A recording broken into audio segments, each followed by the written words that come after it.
Guten Morgen zusammen. Viele reisen schon ab. Viel Spaß, was immer ihr macht. Okay. Das Jahr ist nicht mehr ganz neu, aber ich glaube noch neu und frisch genug, dass ich sagen kann, Happy New Year. Ich wünsche allen gesegnetes neues Jahr. Für mich ist es der erste Gottesdienst hier oben. Alles Gute für uns alle zusammen, dass wir immer mehr in dem leben können, was Gott für uns vorbereitet hat. Ja, ihr habt ja den Titel wahrscheinlich der Predigt gesehen, lustiger Titel, der unveränderliche Gott und unsere guten Vorsätze. Der Brenner hat ja letzten Sonntag schon ein bisschen über Vorsätze geredet, da habe ich jetzt nicht mehr viel hinzuzufügen. 40% der Bevölkerung, habe ich gelesen, machen sich Vorsätze. Nach 3 Monaten sind da 60% noch dabei und dann nimmt das ab und dann war es das dann. Na? Also, keine Angst, ich rede jetzt nicht über gute Vorsätze. Ich kann euch meine sagen, weniger Süßigkeiten, weniger Schokolade, ausgenommen Schweizer Schokolade. Hat viel Vitamine und Protein, ist ein anderes Thema. Ne? Okay, und vielleicht ein bisschen mehr Sport, wird mir auch nicht schaden. So, ich habe meine Vorsätze, ja. Frag mich nach 3 Monaten wieder, we'll see. I don't know. Okay, es gibt einen Platz für Vorsätze. Na? Wir müssen unser Leben irgendwo managen und gucken, dass wir in gute Richtungen kommen.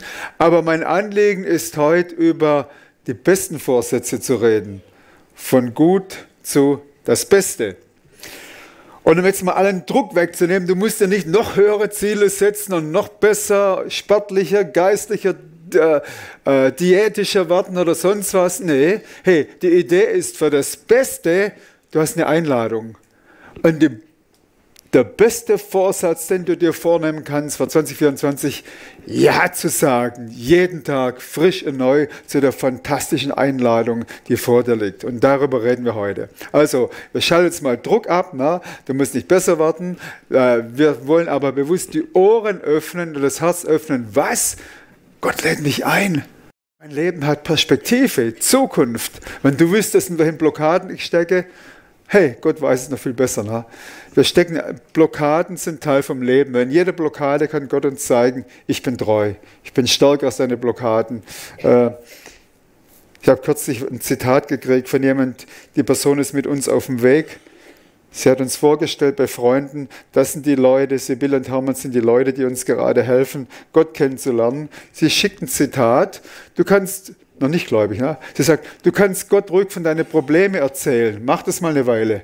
Aber dann Teil 2, vergiss nicht, deinen Problemen zu erzählen, wie groß Gott ist. Gutes Zitat, ne? Erzähl deinen Problemen, wie groß dein Gott ist. Ne? Okay, wir reden erstmal kurz, Folie 1 bitte, über unser Umfeld. Ich denke, es ist gut, wenn wir unser Umfeld uns kurz vor Augen halten. Wir leben ja alle nicht in einem luftleeren Raum. Wir leben ja in einer Realität, die wir spüren, erleben, die uns herausfordert, die uns Gutes bringt, herausfordert und so weiter. Das Erste ist mal, wir alle haben Beziehungen oder Familie. Ne? Und auf diesem Hintergrund dieses Umfeldes wollen wir nachher versuchen, die Einladung zu hören, wie Gott sagt, hey, ich bin dabei, ich habe Wege, ich habe Lösungen, ich bin bereit, Blockaden für dich zu brechen, ich bin bereit zu helfen, dass Knoten sich lösen und du weiterkommst in deinem Leben. Aber willst du weiterkommen? Ich will jetzt von dir keine Antwort hören, ne? Weil das Ganze, was wir jetzt hier machen, die nächsten 30 Minuten, ist verschwendete Zeit, wenn wir in unserem Leben zufrieden sind. Verschwendete Zeit, ne? Leg dich lieber schlafen. Aber wenn du sagst, ja, ich bin ein Mensch, der Potenzial hat, der Fähigkeit hat, der Gaben hat und ich möchte mich weiterentwickeln. Ich möchte, dass das Leben, was ich bekommen habe, ein Leben, einmal, daraus möchte ich das Beste machen. Dann hör zu. Okay, Familie, Beziehungen. Ich denke, wir haben alle... Es gibt wenig Leute, die ganz allein leben, obwohl mittlerweile 50, in manchen Städten 70% der Bevölkerung als Singles lebt. Ne? Aber trotzdem haben wir Beziehungsumfelder, wo wir mit Menschen was zu tun haben. Oder wir haben ganz stark Defizit und wir sagen, oh, keiner will mich, ich bin so einsam, so isoliert.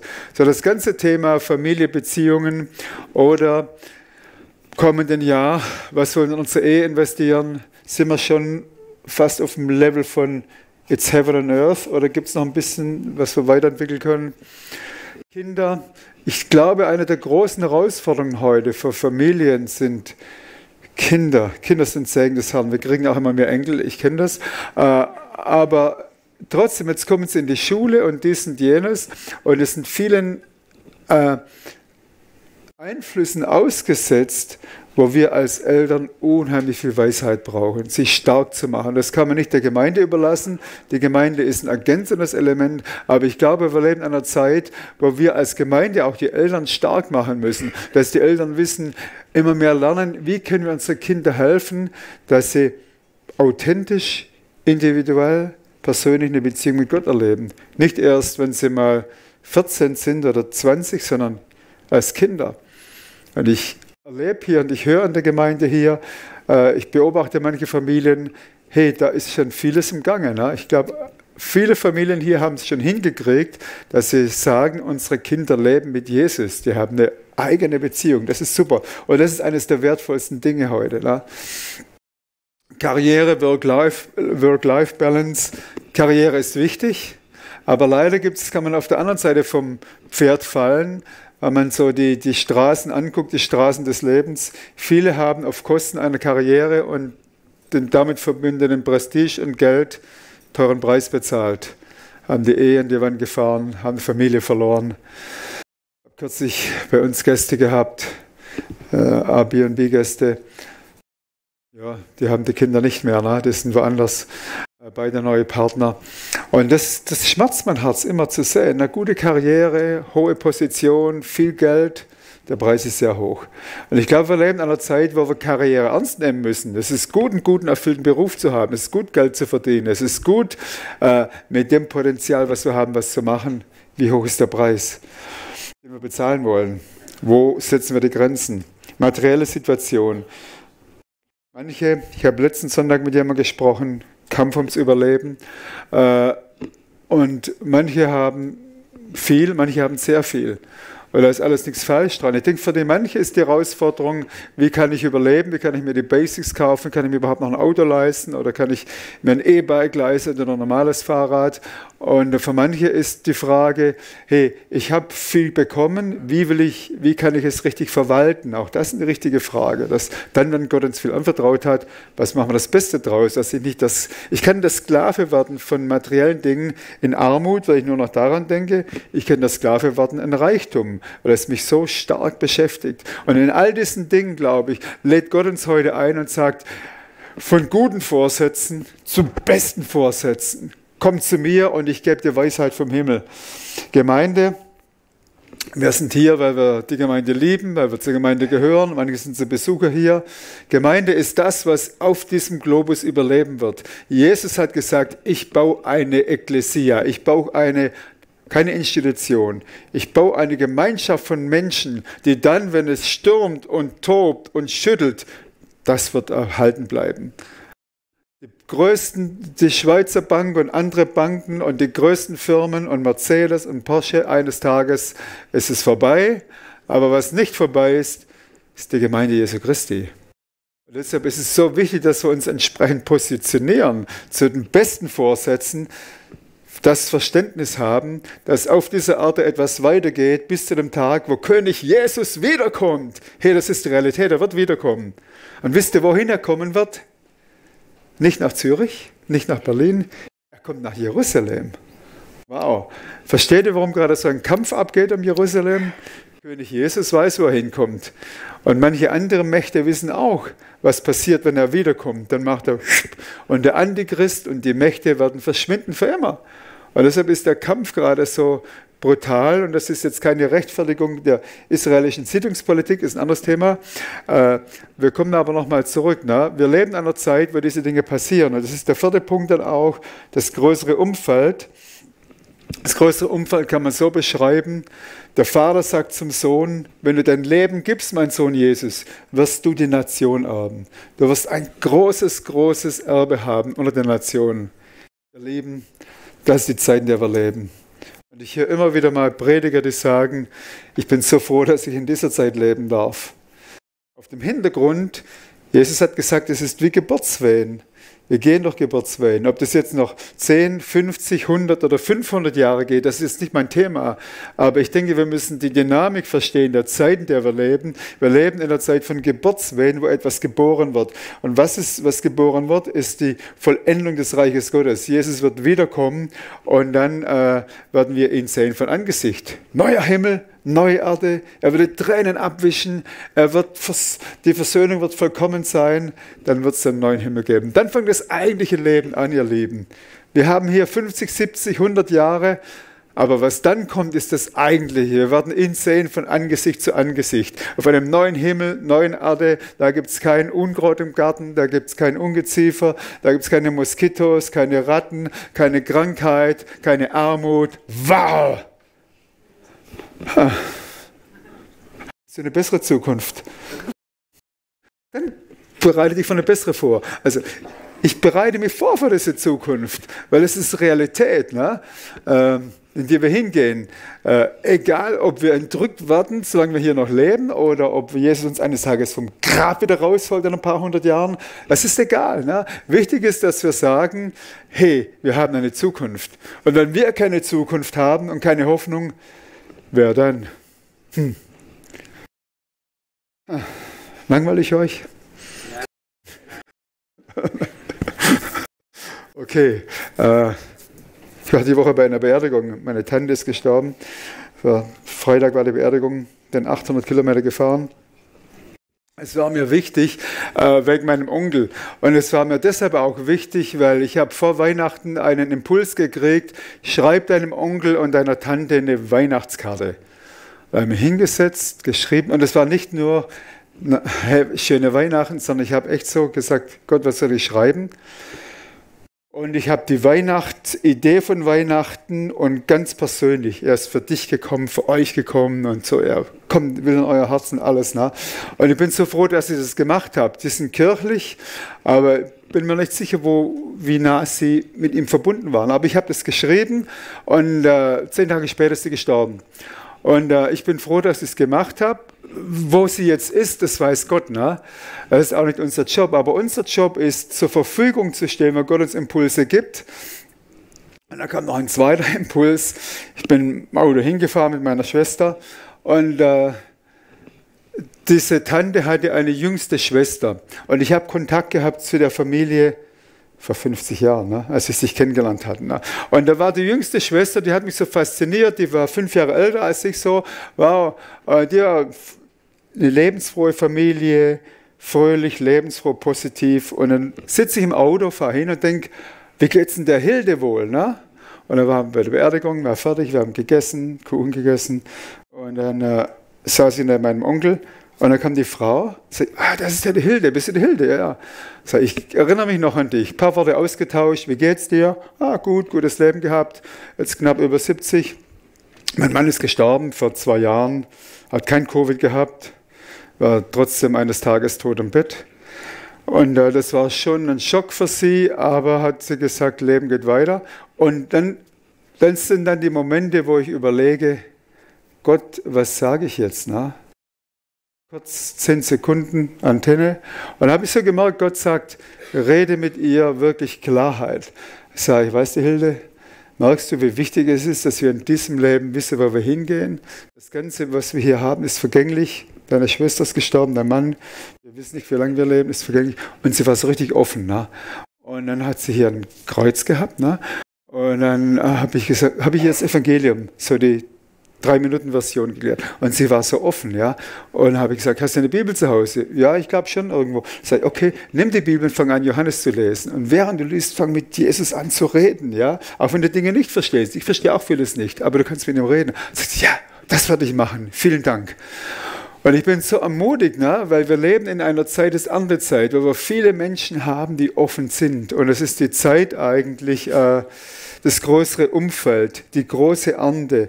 Wir werden erleben, dass Menschen zu uns kommen und sagen, hey, du bist doch ein Mensch mit Hoffnung. Woher hast du deine Hoffnung? Du bist doch ein Mensch, der gute Beziehungen hat. Deine Familie ist intakt. Oder sie ist nicht mehr intakt, aber du kommst trotzdem zurecht. Ne?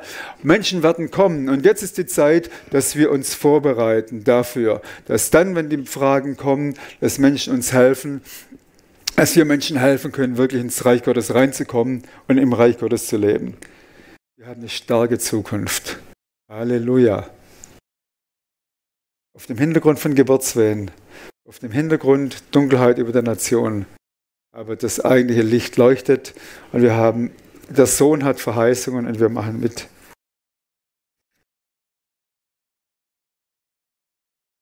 Ich habe einen Freund, einen Schweizer, den habe ich letzte Woche getroffen. Und der ist jetzt nach Thailand.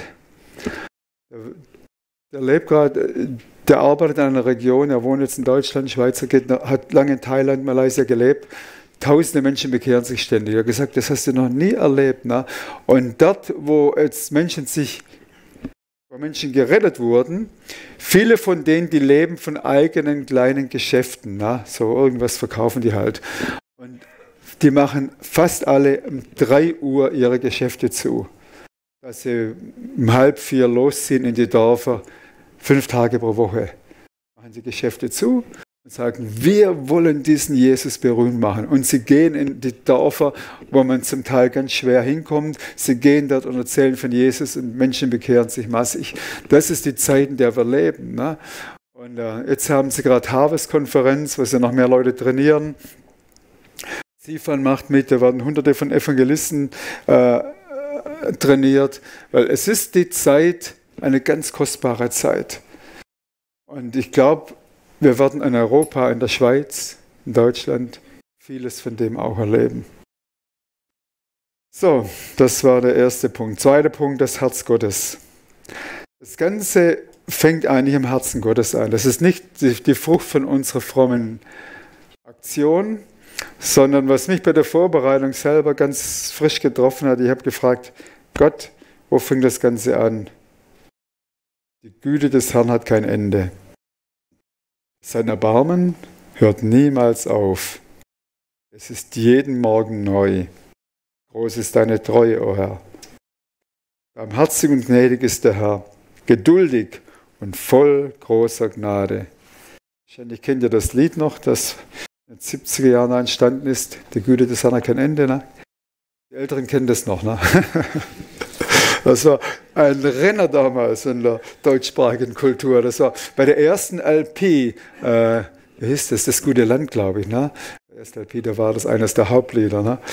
Und das ist der Text, den ich vorgelesen habe, den hat der Prophet Jeremia bekommen zu einer Zeit, wo Jerusalem zerstört war, wo die Leute waren in Gefangenschaft geschleppt, war vieles in sehr schlechten Zuständen. Und dann redet Gott und Gott sagt, hey, sag mal dem Volk, die Güte des Herrn hat kein Ende. Sein Erbarmen hört niemals auf. Es ist jeden Morgen neu.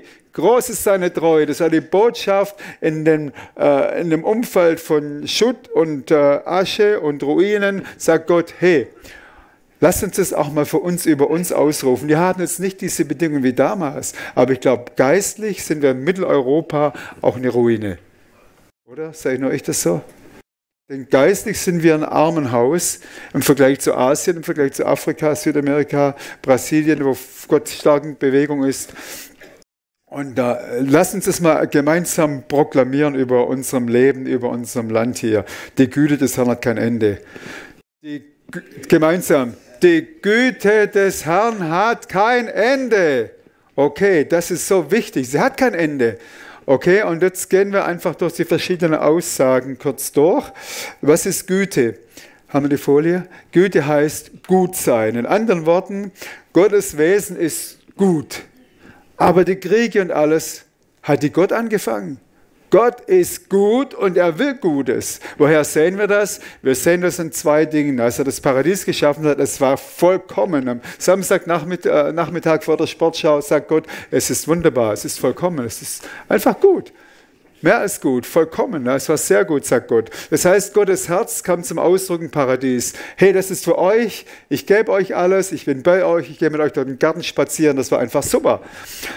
Und dann lief es schief, das wissen wir, aber auch dann, als es schief lief, hat Gott nicht aufgehört, gut zu sein. Er hat seinen Sohn Jesus geschenkt. Jetzt wird es schwierig.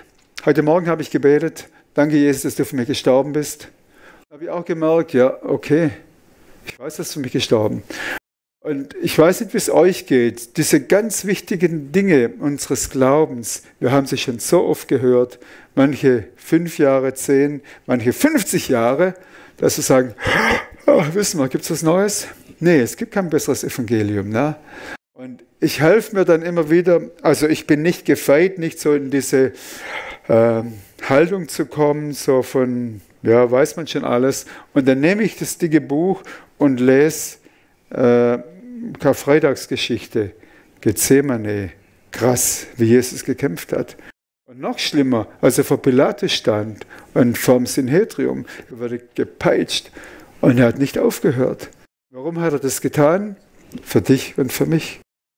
Er wurde ausgepeitscht, Dornenkrone, angespuckt, verachtet. Für wen? Für dich und mich. Wenn wir das vergessen, wenn wir das nicht vor Augen sehen, dann wissen wir nicht, wie viel wir für ihn wert sind. Das war alles noch vor der Kreuzigung. Ne? Und dann kam die Kreuzigung, der schmerzhafte Tod und nicht nur der physische Tod an der Kreuzigung, sondern mein Gott, warum hast du mich verlassen? Das heißt, das Schlimmste, was passieren konnte dem Sohn Gottes, ist passiert für dich und für mich. Gott ist gut. Und wenn wir diese Dinge uns vor Augen haben, dann gibt es keinen Platz mehr, das Gutsein Gottes, die Güte Gottes anzuzweifeln. Das heißt ja noch im Römerbrief, Gott hat uns seinen Sohn gegeben. Wie sollte er uns nicht alles schenken? Wer von euch hat ein Auto? Stell dir vor, jetzt kommen irgendwelche Nachbarn, ein paar so wilde Teenager, die haben gerade einen Führerschein gemacht und du hast ein neues, schönes Auto, was immer es ist, ne? Und die sagen, kannst du mir dein Auto ausleihen? Gott hat uns seinen Sohn geschenkt. Das Auto ausleihen irgendwelche wilden Teenagers, jetzt nicht nur die Angst, dass sie andere damit schaden, aber dass sie dein schönes Auto kaputt machen. Und Gott sagt, ich gebe meinen Sohn dieser chaotischen Welt. Er kam in sein Eigentum und sie erkannten ihn nicht.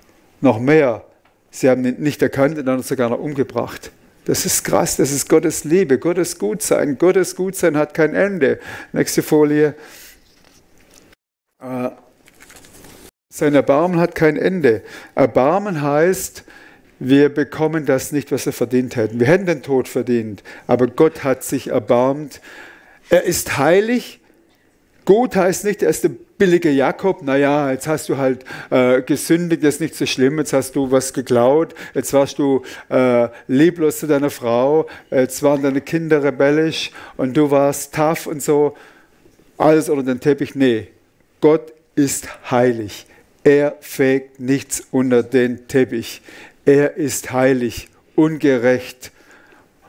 Sein Thron ist aufgebaut auf seine Gerechtigkeit. Wenn er seine Gerechtigkeit aufgeben würde, würde sein Thron einstürzen. Gott ist heilig und gerecht. Über dem allem ist er gut. Und weil er gut ist, sagt, ich gebe meine Gerechtigkeit nicht auf, ich gebe meine Heiligkeit nicht auf, aber die Lösung werde ich selber schaffen. Wenn du was falsch machst, dann kehre ich es nicht unter den Teppich. Dann ist die Strafe für deinen Fehler durch Jesus schon bezahlt. Alles, was passiert ist, ist bezahlt. Und wisst ihr was? Kein Mensch geht in die Hölle, weil er sündigt. Ich wiederhole das nochmal. Kein Mensch geht in die Hölle, weil er sündigt. Sonst würde ich auch in die Hölle gehen. Ich habe gesündigt.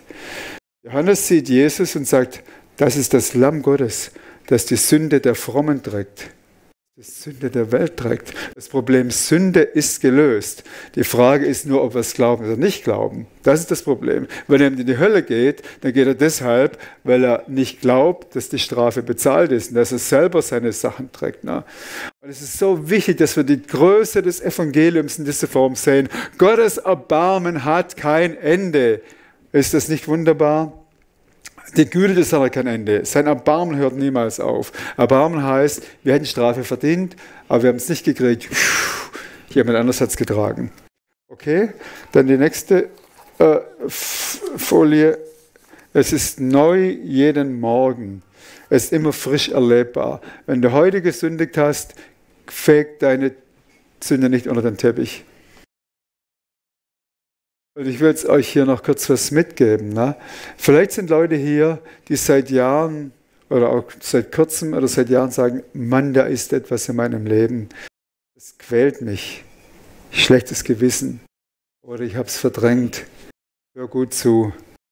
Gottes Erbarmen ist frisch jeden Morgen. Und dieses Morgen ist symbolisch, das heißt nicht, du musst wieder warten bis zum nächsten Morgen, sondern es ist jederzeit. Wann immer es Dinge gibt, die dich von Gott trennen, die dich von Menschen trennen, dann sag Gott, ich bringe das in Ordnung. Der Preis ist bezahlt. Die Sünde kann mich nicht mehr trennen von Gott, weil Jesus sie bezahlt hat. Ich bekenne meine Sünde. Ich hol sie raus unterm Teppich. Es war jetzt lange unterm Teppich. Und ihr Lieben, wo du Sünde unter dem Teppich hast, mach Schluss damit. Ne? Das tut deinem Leben nicht gut. Wir gehen von guten Vorsätzen, bessere Menschen zu werden, zu den besten Vorsätzen. Die beste Vorsätze ist, mit Gott zu kooperieren. Und zu kooperieren mit Gott heißt, bekenn deine Sünde. Hol sie raus aus dem Teppich und sag Gott, ich habe wirklich gesündigt. Und manchmal müssen wir zu Menschen gehen und sagen, ich habe negativ über dich geredet. Manchmal müssen wir zu Menschen gehen und sagen, ich habe was falsch gemacht, ich habe dich verletzt, ich habe was Negatives gegen dich gesagt, vergib mir bitte. Lass uns diese ganzen Dinge rausholen unterm Teppich. Das bringt uns zu einer neuen Lebensqualität. Es sind nicht die guten Vorsätze von Lebensqualität, es sind die besten Vorsätze. Das Beste ist die Einladung anzunehmen, Gottes Arme sind offen, sein Erbarmen ist neu und sein Erbarmen sagt, ich weiß sowieso, was du gemacht hast. Endlich lässt du die Katze aus dem Sack. Endlich holst du den Dreck unterm Teppich vor. Der Preis ist schon lange bezahlt. Das Blut von Jesus ist so stark, es reinigt dich von jeder Sünde. Vielleicht sitzen Leute hier heute, die sagen, oh, mir ist es so peinlich. Solange für dich das peinlich ist und es unter dem Teppich ist, bist du ein Knecht, bist du ein Sklave der Sünde. Ab dem Moment, wo du es rausholst, wenn wir im Licht leben, dann ist er treu und sein Blut reinigt uns von 90% unserer Sünden. Von aller Ungerechtigkeit. Halleluja. So stark ist das Blut von Jesus. Okay, nächste Folie.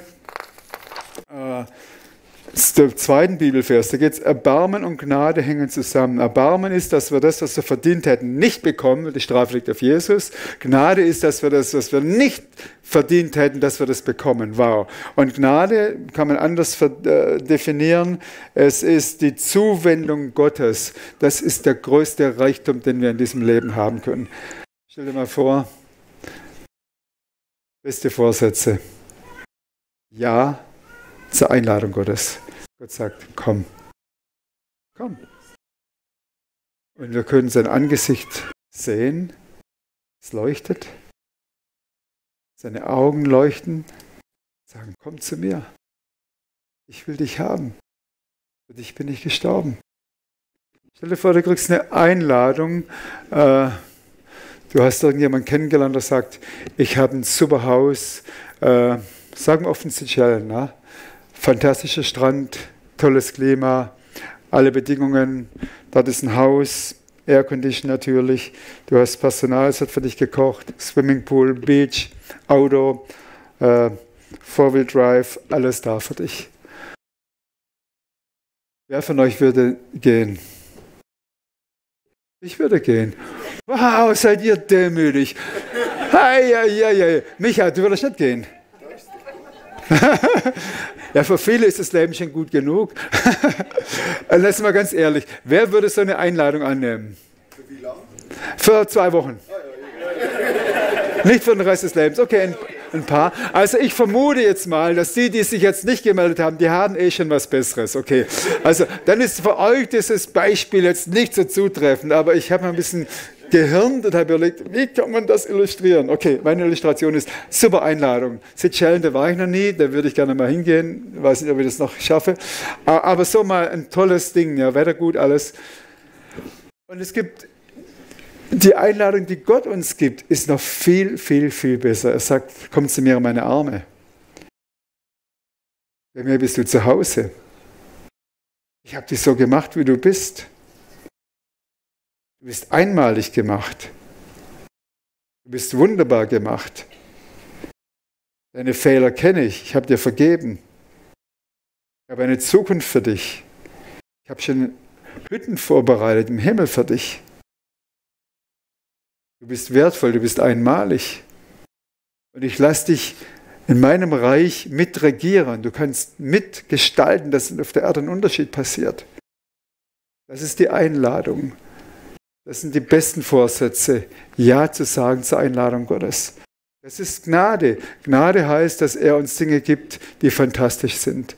Viel besser als unsere besten Träume ist Gottes Zuwendung, sein Angesicht und dass wir mitmachen dürfen beim Bau seines Reiches. Und das kommt jetzt im nächsten Punkt stark zum Ausdruck. Der dritte Punkt, die Dynamik des Segens. Warum bringe ich jetzt die Dynamik des Segens rein? Wir können lange im Herzen Gottes sein, das ist wichtig. Wenn wir dort bleiben, wird es ungesund. Wer von euch war mal im Toten Meer? Wer von euch hat dort Wasser getrunken? Nur ein Becher. Warum nicht? Okay. Warum? Da ist eine Ansammlung von Wasser, da kommt was rein, aber nichts raus. Wie manche Gemeinden. Es kommt was rein, Gott segnet und segnet, geht nicht raus. Totes Meer. Versteht ihr? Alles, was wir bisher beschrieben haben, das Herz des Vaters, das ist gut, wichtig, super. Und dann nehme ich nichts davon zurück. Und ich sage jetzt aber auch nicht, du musst was machen. Ich sage nur, Gott selber hat bestimmt, dass der Segen eine Dynamik hat. Es gibt Naturgesetze, so wie Gravitation, ja. Tschück, fällt runter. Naturgesetz, wenn das Wasser keinen Ausfluss hat, die Mineralien bleiben da, verdunstet, man hat, was man hat im Toten Meer. Okay, und so ist es Naturgesetz. Genesis 12. Ich will dich segnen und du sollst in der ganzen Welt bekannt sein und du sollst ein Segen sein. Ich will dich segnen, ich will die segnen, die dich segnen und verfluchen, die dir fluchen. Alle Völker der Erde werden durch dich gesegnet sein. Wisst ihr, warum wir gesegnet sind hier am Kreuzpunkt? Bleibt Christi in der Schweiz, in der Schweiz als Nation? Wisst ihr, warum wir gesegnet sind? Weil Gott zu Abraham gesagt hat, Abraham, du, dich nehme ich, dich segne ich. Und durch dich fließt der Segen weiter. Und es ist die Dynamik des Segens. Segen, das geht wie, wenn wir einen Schneeball lang in der Hand halten, verschmilzt er, ne? So, fang eine Seifenblase, ist nichts mehr da. Ne? Und so ist es mit dem Segen, wenn der Segen nicht irgendwie der Dynamik des Autors des Segen weiterfließen kann, dann haben wir nichts davon. Und das ist nicht ein Pflicht und Gesetz, es ist ein Naturgesetz, Schöpfungswahrheit. Segen vermehrt sich, wenn er fließen kann. Segen ist wie Wasser auf trockenes Land, wenn er fließen kann. Und ich finde es so stark, dass Gott sagt, ich lasse euch daran teilhaben. Wir dürfen daran teilhaben, an dem, was er auf dieser Erde tut. Hat es was mit Israel zu tun? Ja. Hebräer 6, das sagt der Autor, Gott hat dem Abraham geschworen und hat verheißen, das Land wird dir gehören. Du wirst Nachkommen haben. Versteht ihr? Gott lügt nicht. Und wenn Gott solche Dinge sagt, dann tut er das. Und 1948, das war eines der größten Wunder im letzten Jahrhundert, dass ein Volk, was 2000 Jahre zerstreut war, was viele Verfolgungen erlebt hat, sie kamen zurück in das Land. Man kann sagen, sie haben es besetzt. Wenn man nachforscht, dann sieht man, dass viele Juden viel Geld investiert haben, gekauft haben zum 10-fachen Preis. Und man kann dann auch sagen, okay, Gott hat es zu Abraham gesagt. Und es ist eine Demonstration der Treue Gottes. Das heißt nicht, dass die heutige Regierung alles richtig macht, dass die Siedlungspolitik alles richtig ist. Das sage ich nicht und das wird es auch nicht treffen. Ne? Das sind manche Dinge, das sind sicherlich nicht gut. Tel Aviv ist nicht die Stadt der Heiligkeit, es ist eine andere Stadt. Aber was wir sagen kann, dass die Treue Gottes, Gott hat mit einem Eid gesagt, in diesem Land wirst du wohnen, das wird dir gehören. Dass wir heute in dieser Zeit das mit der Segendynamik verstehen. Und das ist für uns auch eine Verantwortung. Ich will dich segnen, ich will segnen, die dich segnen. Ihr Lieben, Israel zu segnen, dass Gott die Augen, den Schleier von den Augen wegnimmt, ist Teil unserer Aufgabe. Wir sind in den Ölbaum reingepfropft. Ich bete sehr häufig für Leute aus Gaza, ich bete für Terroristen und man hört immer wieder auch, dass sich Terroristen bekehren. Man hört, kürzlich habe ich es gehört, Hunderte von Leuten haben Palästinenser auf der Flucht. Visionen von Jesus bekommen, Träume von Jesus in einer Nacht. Wir dürfen für diese Leute beten, die jetzt so schwierige Situationen haben, Flüchtlinge. Das Blut des Lammes ist vergossen für all diese Leute. Das ist die Dynamik des Segens. Okay, und es ist mir wichtig, dass wir diese Dynamik verstehen. Und jetzt kommen wir zum abschließenden Punkt. Jetzt wird es ganz spannend. Gesegnet sein heißt im Wohlwollen Gottes zu Hause sein. Ja? Jetzt würde ich gerne noch den letzten Punkt bringen. Segen und Gehorsam. Es ist eine ganz feine Gratwanderung zwischen, oh, es ist alles Gnade, richtig. Aber jetzt wird es spannend, wenn man guckt, was Jesus sagt.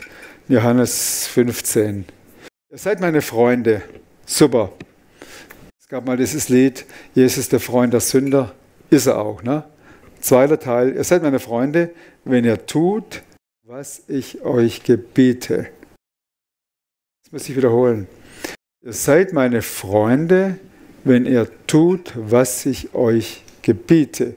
Ja, ist Jesus mein Freund oder ist er nicht? Hat er mir das aus Gnade geschenkt oder aus Leistung? Er hat es aus Gnade geschenkt. Aber wir müssen das eine verstehen. Jesus ist der Retter. Halleluja. Aber er ist unser Herr. Versteht ihr? Und wir dürfen dieses Gefälle nicht außer Acht lassen. Auch wenn wir schon gerettet sind. Bleibt als Freundschaft, bleibt ein Gefälle. Es gibt jemanden, der kompetent ist und jemand, der ein Schüler ist. Und das sind wir. Und es ist Leben als Schüler, das heißt, sagte mir, was ich zu tun habe. Und ihr Lieben, ich glaube, wir sind an einer Schwelle hier am Leib Christi, Kreuzpunkt angeschlossen. Wenn wir dieses Verständnis weiter pflegen, dass wir die Freundschaft mit Jesus dann leben, wenn wir gehorsam sind. Ich glaube, dann wird richtig eine starke Segenstrom sich vermehren hier. Ich nenne euch nicht mehr Knechte, denn der Knecht weiß nicht, was sein Herr tut. Okay? Wir gehen halt in die Kirche. Ich weiß nicht, was Gott tut. Ich weiß nicht so viel, was in der Bibel steht. Ich weiß die 3 wichtigsten Verse. Knechtschaft. Vielmehr habe ich euch Freunde genannt, denn ich habe euch alles mitgeteilt, was ich von meinem Vater gehört habe.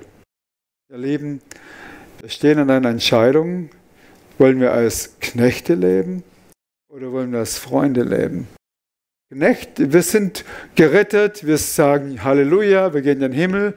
Ja, manche gehen als Knechte in den Himmel, weil sie auf dieser Erde so leben, dass sie nichts wissen, was Gott eigentlich gerade hier tut auf diesem Planeten. Und jetzt kommt ich glaube, die Einladung für uns in 24. Ich will euch sagen, sagt der Vater, sagt Jesus, was ich von meinem Vater gehört habe. Das ist Teil der Freundschaft. Und wenn wir diese Freundschaft leben, des Verständnisses, wer ist Gott? Sein wunderbares Herz. Und er will, dass sein wunderbares Herz als Segen fließt durch die Nation. Und sagen, danke Jesus, ich habe es verstanden. Und jetzt sagt Jesus, mach mit. Ich gebe dir Anweisungen, mach mit.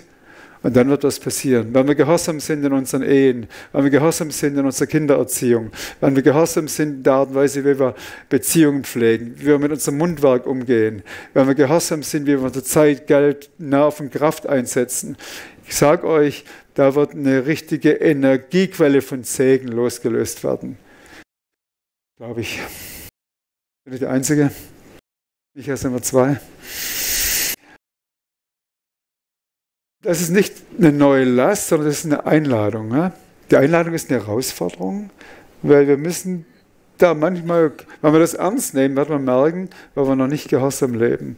Ich merke es bei mir. Es ist nicht einmal, ich habe mich vor 40 Jahren bekehrt, das ist alles abgehakt. Nee, wir gehen weiter und weiter und im Weitergehen legt Gott immer wieder seinen Finger drauf. Er sagt, was sein Leben festhält, der wird es verlieren. Was sein Leben abgibt um meinetwillen, der wird es gewinnen. Ihr Lieben, das ist die Einladung für 2024, im Segen zu leben, Freundschaft mit Jesus zu leben, zu sehen, wie wir Segen bekommen, wie das Segen durch uns weiterfließt. Das Ergebnis davon, Jesus wird berühmt. Viel Gutes passiert und wir sind mittendrin, nicht als Knechte, sondern als Freunde. Es kostet uns was, wir werden die Geburtswehen miterleben, aber es lohnt sich. Es lohnt sich. Es lohnt sich. Es lohnt sich zu sehen, wie um uns herum Menschen ermutigt werden, sie Hoffnung bekommen, wie Menschen aus Armut rauskommen, wie Menschen aus Hoffnungslosigkeit rauskommen. wie Menschen gerettet werden. Das ist ein Reichtum, den die Freunde von Jesus erleben dürfen. Lasst uns als Freunde von Jesus in 24 reingehen, durch das Jahr gehen.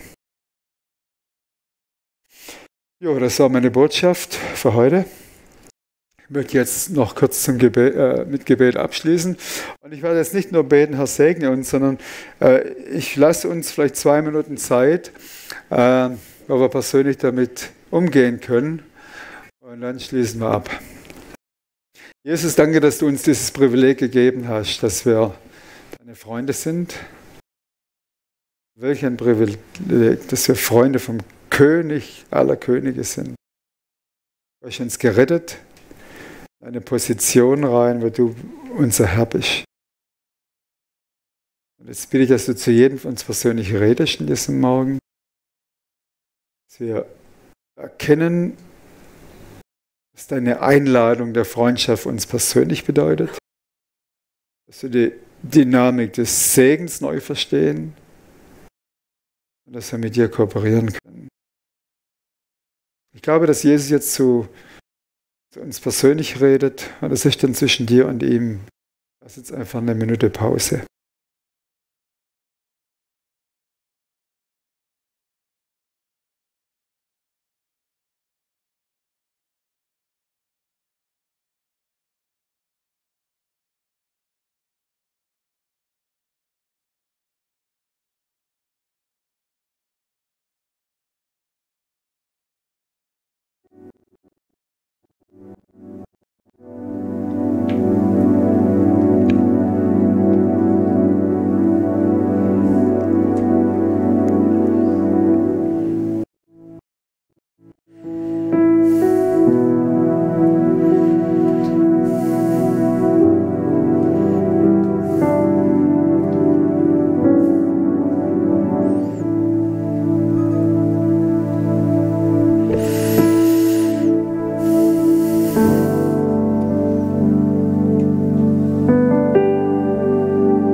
Jesus, danke, dass du jeden von uns kennst und liebst. Danke, dass du jeden einlädst, mit dir sich vorwärts zu bewegen. Dein Joch ist sanft, deine Last ist leicht. Wenn wir mit dir verbunden sind, spüren wir das. Ich bete für uns als Kreuzpunkt, dass wir in dieses Jahr einfach reingehen und immer mehr diese Sehnsucht haben. Jesus, ich will als Freund von dir leben. Ich bete, dass die Zeit der Knechtschaft immer mehr zum Ende kommt. Dass wir diese Transformation erleben. Von Knechtschaft zu Freundschaft, zu tiefer werdenden Freundschaft. Viele von uns leben schon als Freunde Jesus. Ich bete, dass du uns hilfst, tiefer zu kommen der Freundschaft. Und als Ergebnis davon, dass wir als Freunde mit dir leben, viel Freude in die Region kommt. Zuerst in unsere Häuser, unsere Beziehungen, in die ganze Region. Die Freude darüber, dass der Segen Gottes fließt wie ein gewaltiger Strom. Amen. Amen.